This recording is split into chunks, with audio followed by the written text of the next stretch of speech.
কখনো কি ভেবেছেন রাস্তার ধুলোবালি মাখা এক সাধারণ মানুষের সামান্য এক টুকরো সাহায্য কোটিপতি কোনো মানুষের জীবনের মোড় ঘুরিয়ে দিতে পারে? আজ আপনাদের শোনাব এক অনন্য কাহিনী, যেখানে আভিজাত্যের অহংকার হার মেনেছে এক দরিদ্র যুবকের নিঃস্বার্থ মানবতার কাছে। যখন সেই বিত্তবান মেয়েটি সত্যের মুখোমুখি হল, তখন তার দু চোখ দিয়ে অশ্রু ঝরে পড়ল। এটি কেবল একটি গল্প নয়, এটি হল এক চরম সত্যের প্রতিফলন। সিলেটের শ্রীমম্মলের এক পাহাড়ি জনপদে বাস করত এক অতি সাধারণ ছেলে অয়ন। সে তার পুরনো মোটরসাইকেলে অনেক পরিশ্রম করে সবজির ঝুড়িগুলো শক্ত করে বাঁধছিল। ভোরের অন্ধকারের মধ্যেই সে শহরের বড় আড়ত থেকে টাটকা সবজি কিনে এনেছিল এবং এখন খুব দ্রুত সেগুলো নিজের গ্রাম এবং আশেপাশের বাজারে বিক্রি করার জন্য বেরিয়ে পড়ছিল। তার মা শান্তিদেবী ঘরের দরজায় দাঁড়িয়ে তার ছেলের চলে যাওয়া দেখছিলেন, কারণ ওই ছেলেই ছিল সেই ছোট্ট ভাঙা ঘরের একমাত্র আশার আলো এবং পুরো সংসারের দায়িত্ব তারই কাঁধে ছিল। অয়ন মোটরসাইকেল স্টার্ট দিল, সবজির বোঝাগুলো ভালো করে কষে বাঁধল এবং দ্রুত গতিতে রাস্তার দিকে বেরিয়ে গেল, কারণ ভোরের সময়টাই ছিল তার ব্যবসার সবচেয়ে বড় সুযোগ, যখন টাটকা সবজিগুলো ভালো দামে বিক্রি হয়ে যেত। রাস্তার দুপাশে বিস্তৃত চা বাগান ছিল এবং দূর দূরান্ত পর্যন্ত হালকা কুয়াশা চাদরের মতো ছড়িয়েছিল। কিন্তু সেই নির্জন রাস্তায় কিছুটা সামনে একটি চকচকে কালো দামি লাক্সারি গাড়ি দাঁড়িয়েছিল, যার পাশে দাঁড়িয়ে এক তরুণী বারবার অস্থিরভাবে ঘড়ি বিকছিল এবং তার মুখে স্পষ্ট অস্থিরতা লক্ষ্য করা যাচ্ছিল। সে কোনো সাধারণ তরুণী ছিল না, বরং সে ছিল ঈশানী রায়, একটি বিশাল শিল্প প্রতিষ্ঠানের কর্ণধার, যাকে সেই সকালে সিলেট শহরে এক অত্যন্ত জরুরি মিটিংয়ে পৌঁছতে হতো, কারণ সেই মিটিংয়ে কয়েক কোটি টাকার ব্যবসায়িক সিদ্ধান্ত হওয়ার কথা ছিল। কিন্তু নিয়তি হয়তো অন্য কোনো পরিকল্পনা ছিল, কারণ ঠিক সেই নির্জন রাস্তায় হঠাৎ তার দামি গাড়িটি বন্ধ হয়ে গেল এবং অনেক চেষ্টার পরেও তার ড্রাইভার সেটি চালু করতে পারছিল না। সময় অবিরামভাবে বয়ে যাচ্ছিল এবং ঈশানীর চেহারায় দুশ্চিন্তার ভাঁজ গভীর হচ্ছিল, কারণ সে জানত যদি সে সময়মতো ওই মিটিংয়ে না পৌঁছতে পারে তবে তার কোম্পানির অপূরণীয় ক্ষতি হতে পারে। ঠিক তখনই দূর থেকে একটি পুরনো মোটরসাইকেলের আওয়াজ ভেসে এলো এবং কয়েক মুহূর্তের মধ্যেই সবজি ভর্তি অয়নের মোটরসাইকেলটি ওই দামি গাড়ির কাছে এসে গতি কমিয়ে থামল। অয়ন দেখল যে এক দামি গাড়ি রাস্তার একপাশে অকেজো হয়ে দাঁড়িয়ে আছে এবং এক তরুণী ভীষণ চিন্তিত হয়ে বারবার নিজের মোবাইলের দিকে তাকাচ্ছে।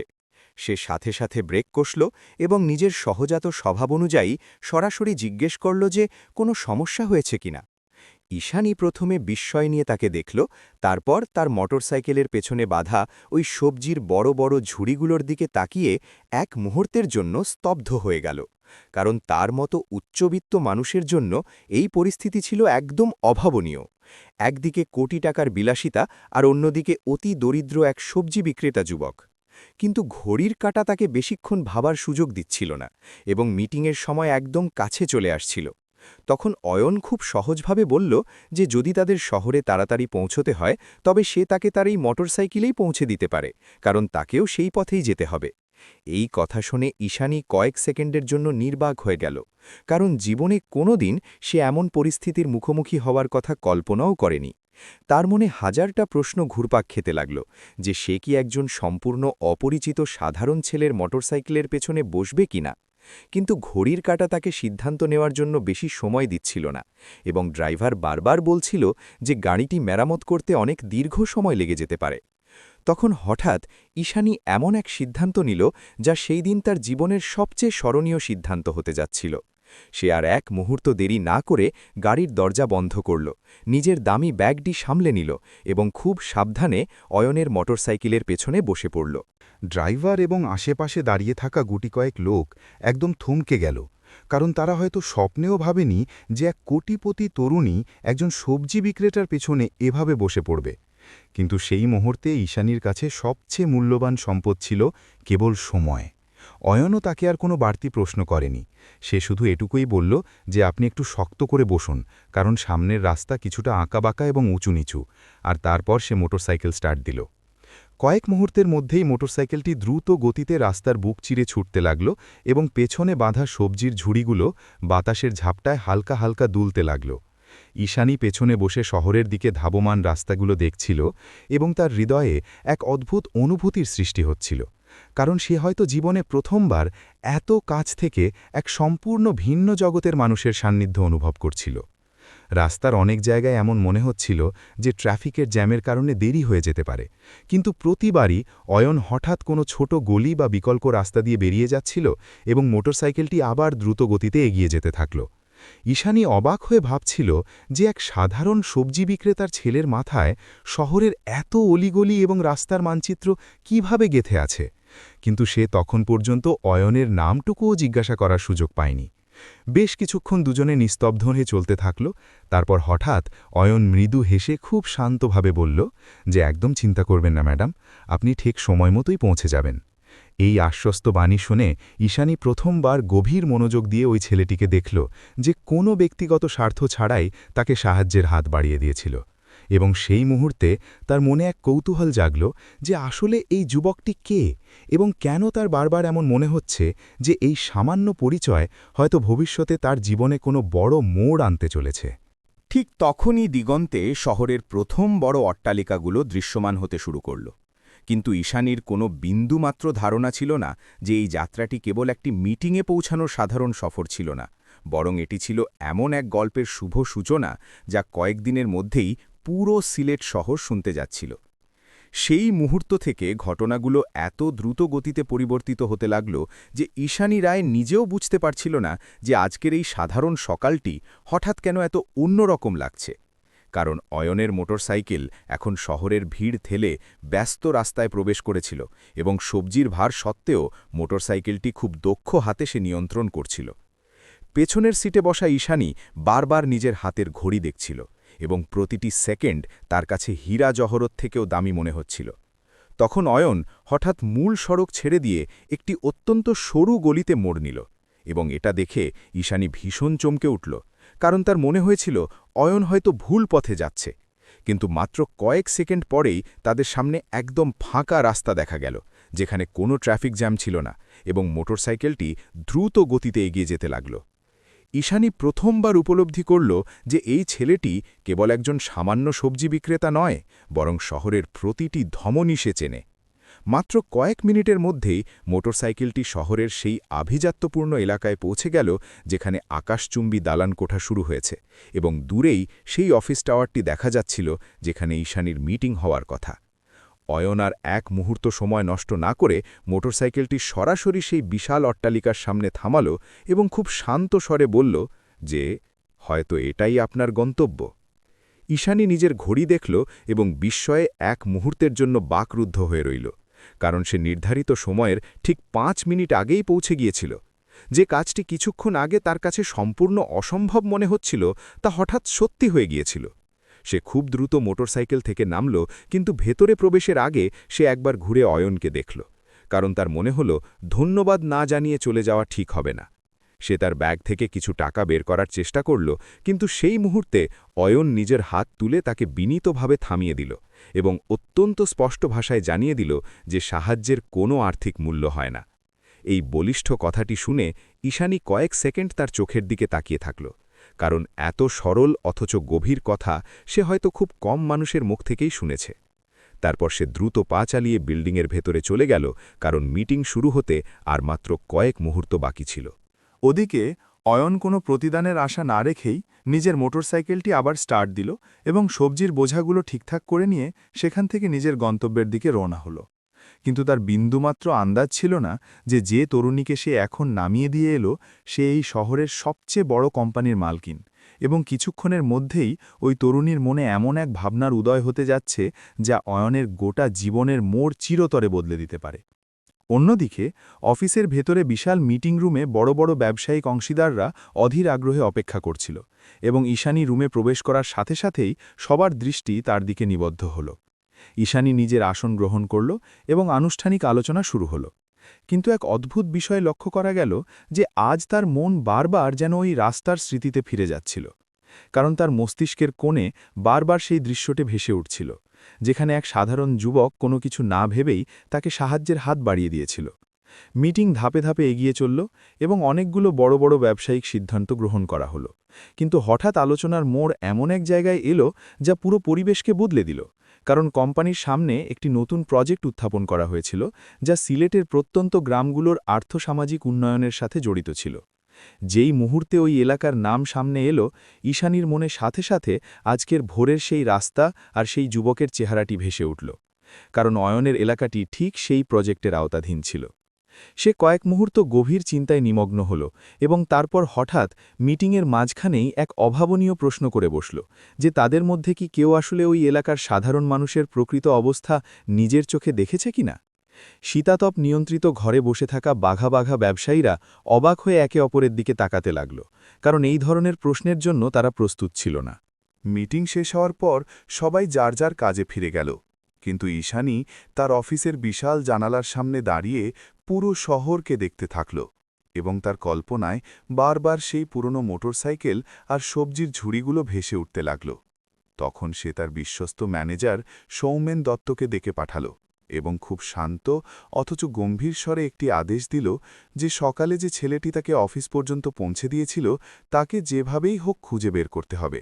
সৌমেন এক মুহূর্তের জন্য স্তম্ভিত হয়ে গেল, কারণ সে বুঝতে পারছিল না যে এত বড় বড় কাজের মাঝখানে একজন সাধারণ সবজি বিক্রেতা যুবককে খুঁজে বের করা কেন এত জরুরি হয়ে পড়ল। কিন্তু ঈশানীর চোখের দৃঢ়তা দেখে সে আর কোনো পাল্টা প্রশ্ন না করে মাথা নেড়ে সায় দিল। ঠিক সেই মুহূর্তে শহরের অন্য প্রান্তে অয়ন তার মোটরসাইকেল থেকে সবজি নামাচ্ছিল এবং হাঁক দিয়ে লোকজনকে ডেকে সবজি বিক্রি করছিল।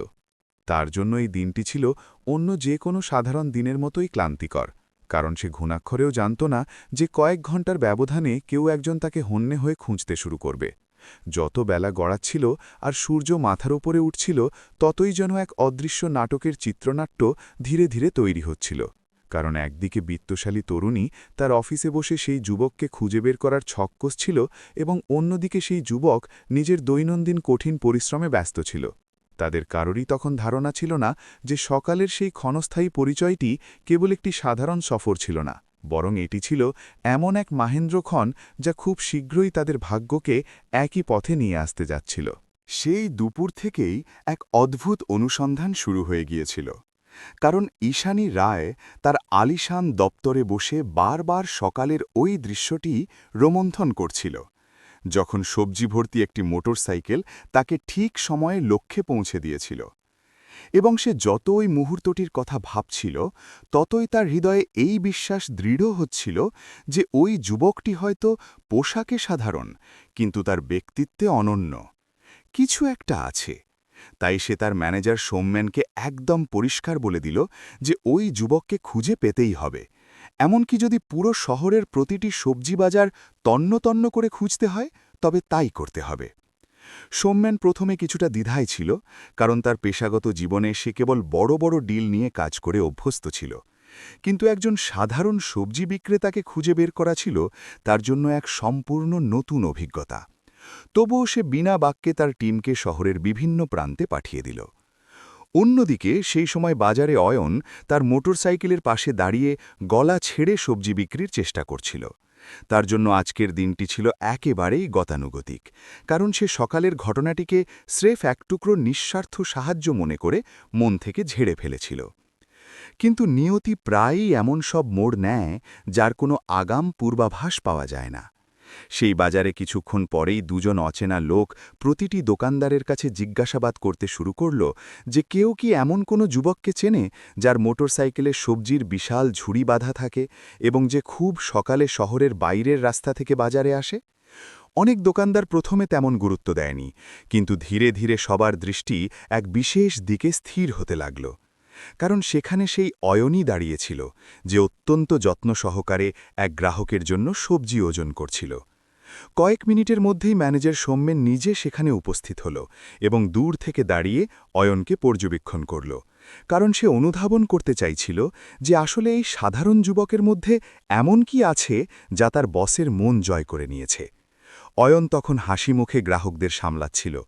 সৌমেন ধীরে ধীরে তার দিকে এগিয়ে গেল এবং খুব নিচু স্বরে তার নাম জিজ্ঞেস করল। অয়ন স্বভাবজাত সরলতায় উত্তর দিল এবং উল্টো জিজ্ঞেস করল যে তাদের কি কোনো সবজির প্রয়োজন আছে কিনা। এই কথা শুনে সৌমেন অজান্তেই হেসে ফেলল, কারণ তার নিশ্চিত হয়ে গেল যে এই সেই কাঙ্ক্ষিত যুবক। সে সাথে সাথে জানাল যে এক অত্যন্ত গুরুত্বপূর্ণ ব্যক্তি তার সাথে দেখা করতে ইচ্ছুক। এই কথা শুনে অয়ন ভীষণ অবাক হয়ে গেল, কারণ তার মতো এক নগণ্য মানুষের জীবনে এমন ঘটনা সচরাচর ঘটে না। সৌমেন এর বেশি আর কোনো তথ্য দিল না এবং শুধু এতটুকুই বলল যে আজ সন্ধ্যার দিকে একটি বিশেষ গাড়ি আসবে যা তাকে শহরের এক বিশাল অট্টালিকায় নিয়ে যাবে। এই কথা শুনে অয়ন প্রচণ্ড দ্বিধায় পড়ে গেল, কারণ সে বুঝে উঠতে পারছিল না যে আসলে নেপথ্যে কী ঘটছে। তবুও কৌতূহলের বশবর্তী হয়ে সে মাথা নেড়ে সম্মতি জানাল।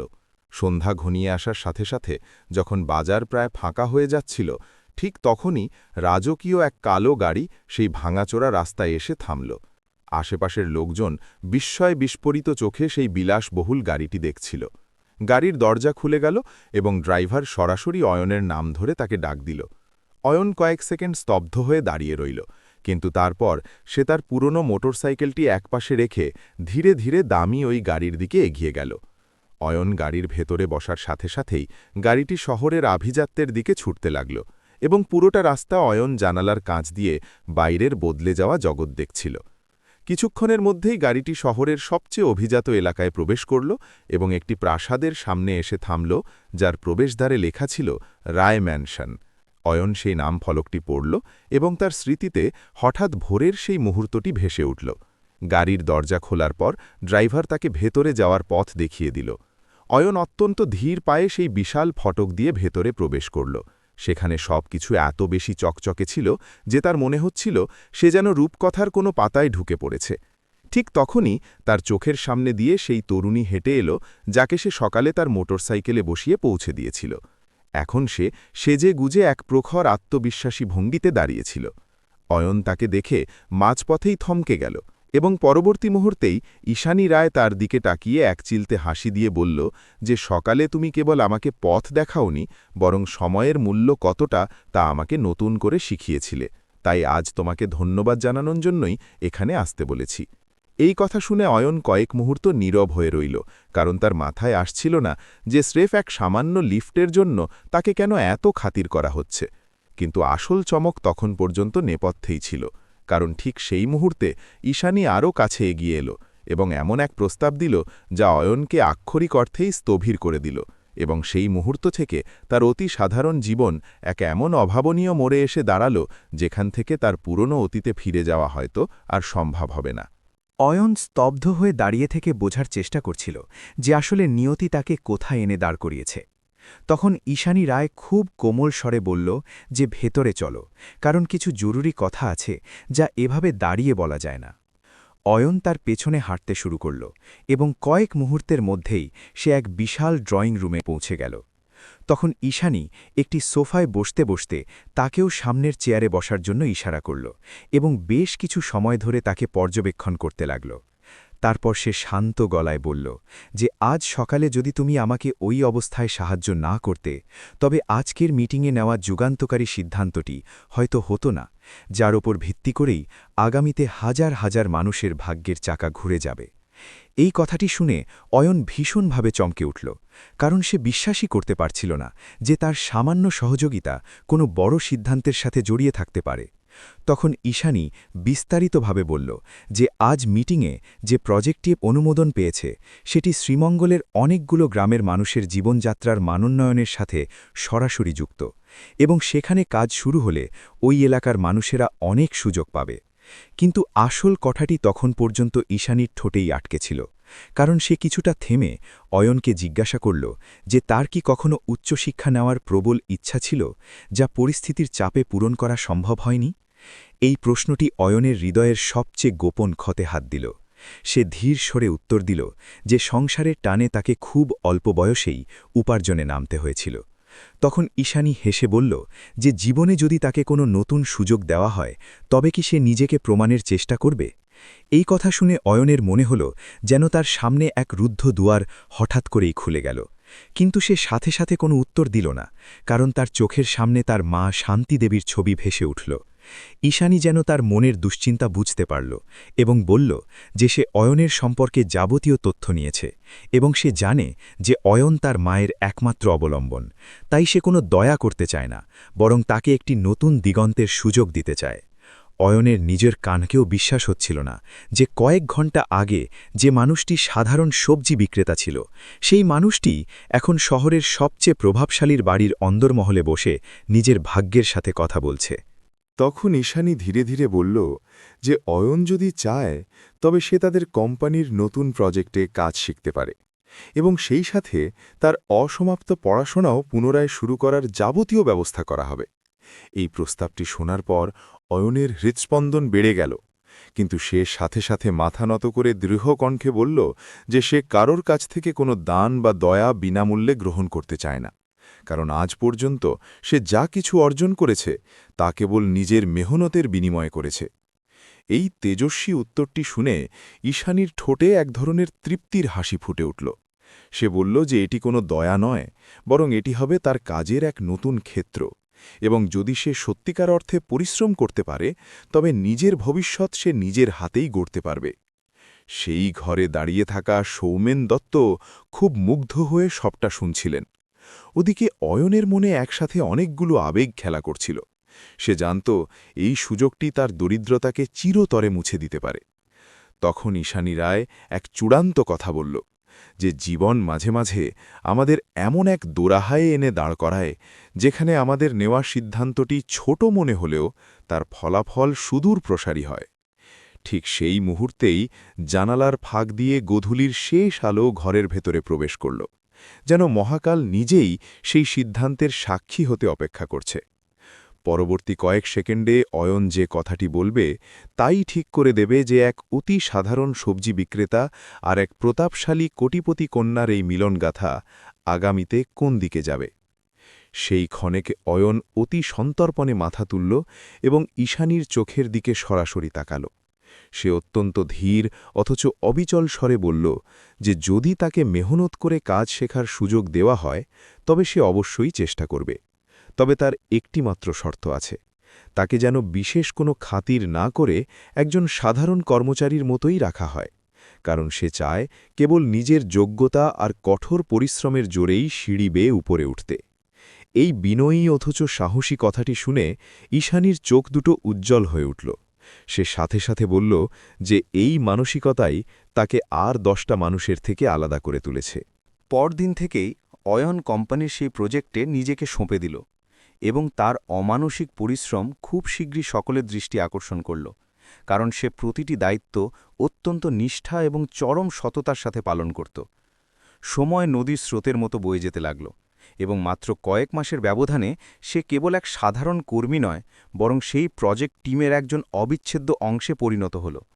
সবচেয়ে নজরকাড়া বিষয় ছিল এই যে অয়ন তার শিকড় অর্থাৎ নিজের গ্রাম নীলপুরকে কখনও এক মুহূর্তের জন্য বিস্তৃত হয়নি, এবং সে সব সময় চেষ্টা করত যাতে সেখানকার সাধারণ মানুষগুলো উন্নয়নের সুফল পায়। ধীরে ধীরে এই অভাবনীয় গল্পটি সিলেট শহরের মানুষের মুখে মুখে ফিরতে লাগল, কারণ লোকে বিস্ময়ে হতবাক হয়ে শুনত যে কিভাবে একজন অতি সাধারণ সবজি বিক্রেতা আর এক কোটিপতি কন্যার সাক্ষাৎ এক নতুন ইতিহাসের জন্ম দিয়েছে। কিন্তু অয়নের কাছে এটি কেবল কোনো রোমাঞ্চকর গল্প ছিল না, এটি ছিল তার আজীবনের লালিত সততা আর অদম্য পরিশ্রমের ফসল। এক সন্ধ্যায় যখন সে তার পুরনো মোটরসাইকেল নিয়ে আবার সেই পরিচিত মেঠো পথ দিয়ে যাচ্ছিল, তখন তার মনে সেই বিশেষ দিনের রাস্তার কথা মনে পড়ে গেল যেখান থেকে তার জীবনের এই মহাকাব্য শুরু হয়েছিল, এবং সেই মুহূর্তে তার হৃদয়ে এক গভীর উপলব্ধি হল যে জীবনের সবচেয়ে বড় মোড়গুলো অনেক সময় আমাদের সেই অতি চেনা পথেই লুকিয়ে থাকে। অয়ন সেই ভোরে কেবল মানবতার টানেই সাহায্যের হাত বাড়িয়ে দিয়েছিল, এবং সে জানত না যে সেই পরোপকারই তার জীবনের তরিকে সাফল্যের কূলে পৌঁছে দেবে। এই গল্পের ধ্রুবসত্য এটাই যে মানুষের প্রকৃত পরিচয় তার অর্থবিত্তে নয়, বরং তার বিশাল হৃদয় আর তার কর্মের মাঝে নিহিত। যখন আমরা কোনো স্বার্থ ছাড়া কাউকে সাহায্য করি তখন সেই মহত্ব কোনো না কোনোভাবে আমাদের কাছেই ফিরে আসে। এখন আপনারা একবার ভেবে দেখুন যে সেই দিন অয়নও যদি স্বার্থপর মানুষের মতো ঈশানীকে ওই অবস্থায় ফেলে রেখে চলে যেত, তবে কি তার জীবনে এই পরিবর্তনটি আসত? যদি আজকের এই কাহিনীটি আপনাদের হৃদয়ে বিন্দুমাত্র নাড়া দিয়ে থাকে, তবে এই অনুপ্রেরণামূলক গল্পটি সবার সাথে শেয়ার করুন। আমাদের এই ভিডিওটি লাইক করুন এবং এমন সব জীবনমুখী কাহিনী শোনার জন্য আমাদের চ্যানেলের সাথে যুক্ত থাকুন। পরবর্তী কোনো এক গল্প নিয়ে খুব শীঘ্রই ফিরে আসব। ততক্ষণ পর্যন্ত নিজের খেয়াল রাখুন।